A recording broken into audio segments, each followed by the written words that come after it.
Well, welcome everyone. Glad you are joining us today. A special welcome to our Union City congregation and congratulations to all those who are celebrating baptism this weekend.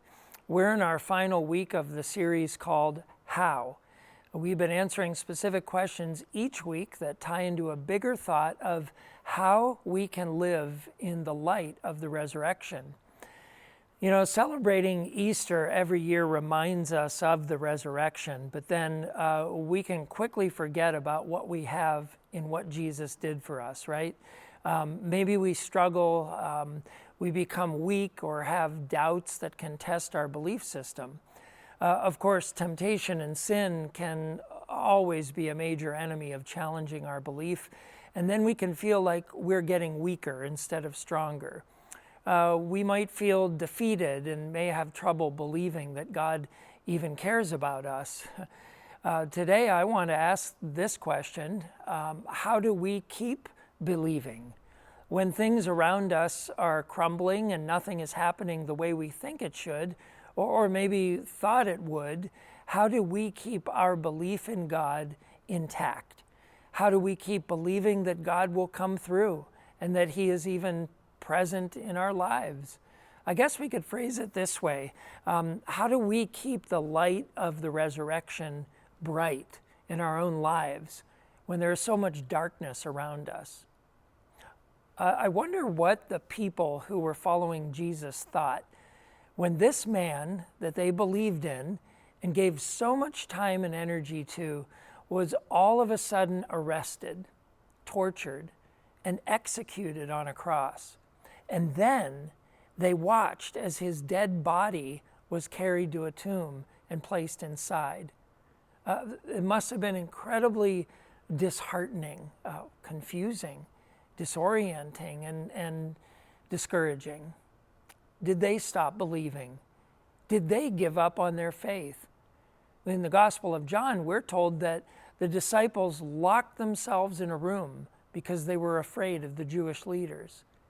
In the Gospel of Mark, after the arrest of Jesus, it says that all his disciples deserted him and ran away. And then there's Peter, who in the midst of the arrest of Jesus, denied Jesus 3 times, then went out and wept bitterly. How does someone recover from something like that? How do you keep believing that God still exists, is still loving you? I think the answer is through faith. Even when trials are great and our belief system is tested and our hopes and dreams are shattered and we fail greatly, faith has to be the foundation. In Hebrews chapter 11, we're given a definition of faith. Here's how it is described in the Message version of the Bible. The fundamental fact of existence is that this trust in God, this faith, is the firm foundation under everything that makes life worth living. It's our handle on what we cannot see. The act of faith is what distinguished our ancestors, set them above the crowd. So in essence, in a kind of paradoxical way, it is our faith that keeps us faithful. I'd like to use Peter as an example today to look at how, in the middle of a tumultuous time in his life, his faith prevailed to help restore his belief.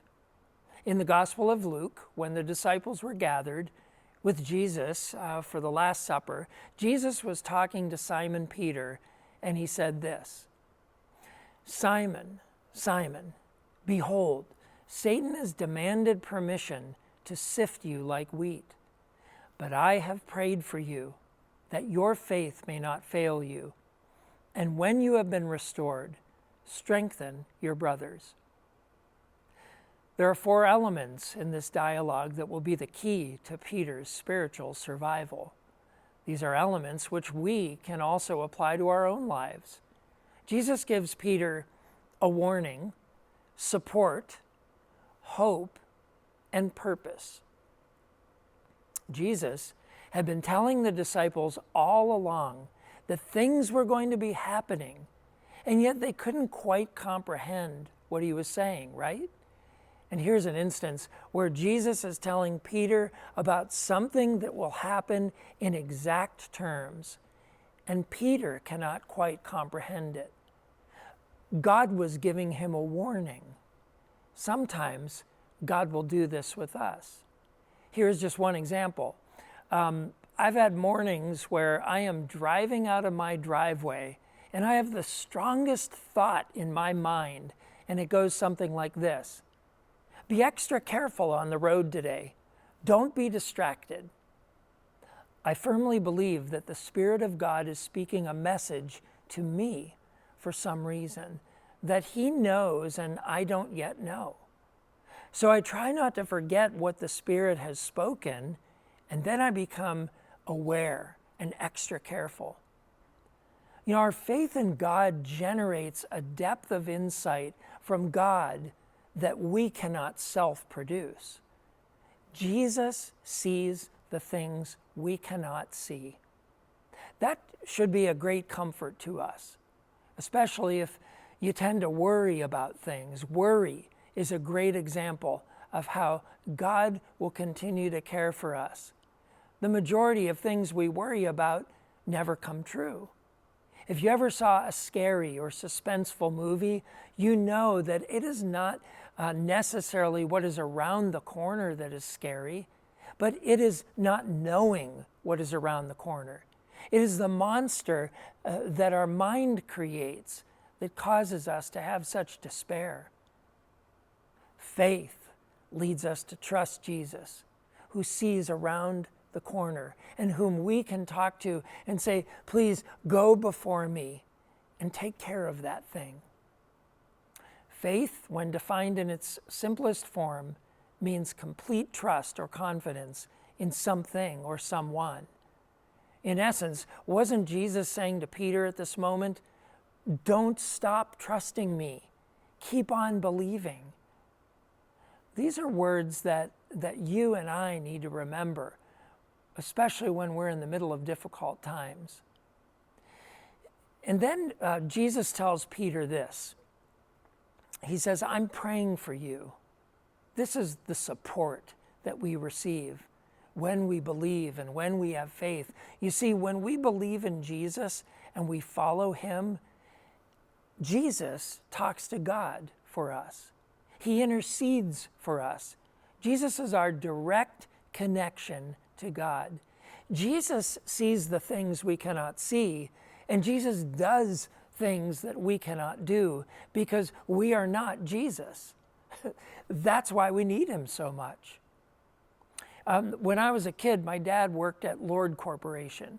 He was friends with Mr. Lord, the man who started the company and the man who owned it all. I thought it was so cool that my dad was directly connected to the top boss, the owner. Now, if I wanted to get a message to the owner, my dad was my connection.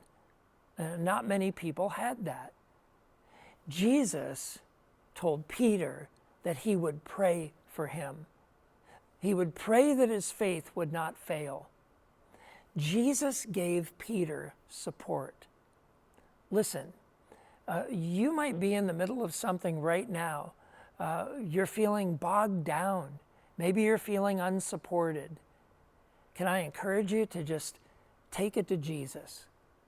Jesus said, come to me.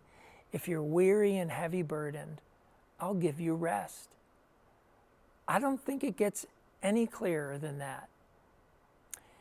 Jesus then said to Peter, when you have been restored, strengthen your brothers. This is the element of hope that Jesus gave to Peter, and He gives it to all of us. He did not say, if you have been restored. He said, when you have been restored. Now, I want you to think about what is happening here for a moment. Jesus knows how this will all play out. Peter will suffer defeat. Christ will be crucified on the cross. If there would be no resurrection, there will be no restoration for Peter or anyone for that matter.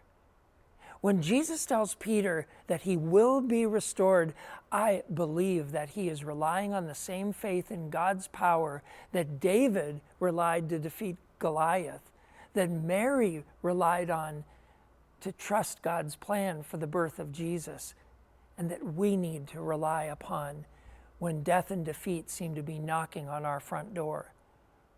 Jesus knew in that moment that as sure as he was saying, you will be restored, it was because he knew that he would rise from the dead. Peter's restoration would be one of the first rewards of the resurrection. Peter wrote these words later in life: always be prepared to give an answer to everyone who asks you to give the reason for the hope that you have. What is the reason for our hope? Well, it is the resurrection. And the resurrection guarantees restoration, and restoration will strengthen our faith and belief. Peter would fail. And even though Peter would deny him, nothing could deny the love that Jesus had for Peter. Listen, you may be in the biggest blunder of your life right now. That will not stop the resurrection power of Jesus Christ from loving you and restoring you. I think that one of the greatest things that Jesus does for us is that he frees us from ourselves. Peter is an excellent example of this. Peter was strong and Peter was stubborn. Yet Peter is a perfect example of the kind of person that Jesus looked for. Not perfect, but real, and someone who could be changed by his love. One final thought. Jesus told Peter that once he was restored, that he should strengthen his brothers. In the final chapter of John, we get a glimpse of Peter after the resurrection. It has been several days, and there have been some encounters with the risen Christ. The disciples are getting back to their work. It seems as though some of the old routines are setting back in. And so Peter says, I'm going fishing.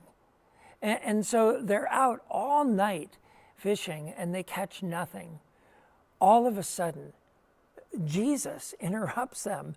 He's calling to them from the shore, and he tells them, fish on the other side of the boat. Well, they catch an abundance of fish, and John recognizes that this is Jesus, and John declares, it is the Lord. The other men are hauling up the fish, and Peter cannot wait to get to shore. So he jumps in the water, he swims to the shore to be with Jesus. And there's Jesus. He's on the shore, sitting there, waiting with a nice little breakfast prepared. And he says, now come and have some breakfast. Isn't this such a beautiful picture of the resurrected Jesus? Waiting for them. And you know, though the whole group is there, I have to believe that this was all for Peter and the final element of the restoration process. We can take a lesson from this. You know, Jesus did not hold Peter's denial over him or condemn him. He received him. He loved him. He cared for him and prepared a meal. Is there someone in your life where reconciliation and restoration is needed? You know, maybe this is the week to invite them out, buy them lunch, and then love them, talk with them, reconnect with them, and let them know that everything is going to be fine. This is what Jesus did with Peter. This is what he expects us to do with the people around us. Well, the conversation that follows is the one where Jesus asks Peter 3 times, do you love me? And then directs Peter to feed and tend to his lambs. This is the purpose element in the process of that conversation where Jesus predicted all of these things about Peter. Now that Peter was restored, Jesus was giving him a purpose. Jesus is commissioning Peter to no longer work as a fisherman, but to get about the work of evangelizing and sharing the good news of the resurrection. The imperfections of Peter and the way that Jesus loved him and cared for him can be an inspiration for all of us.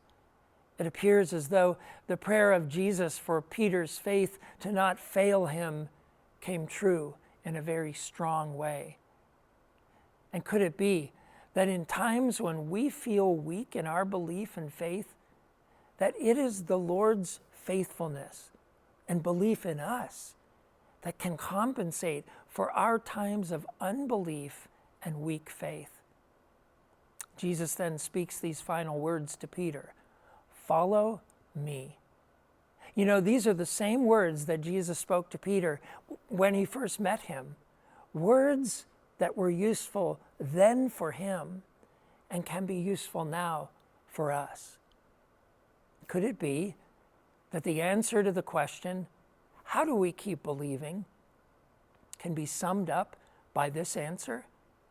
Follow Jesus.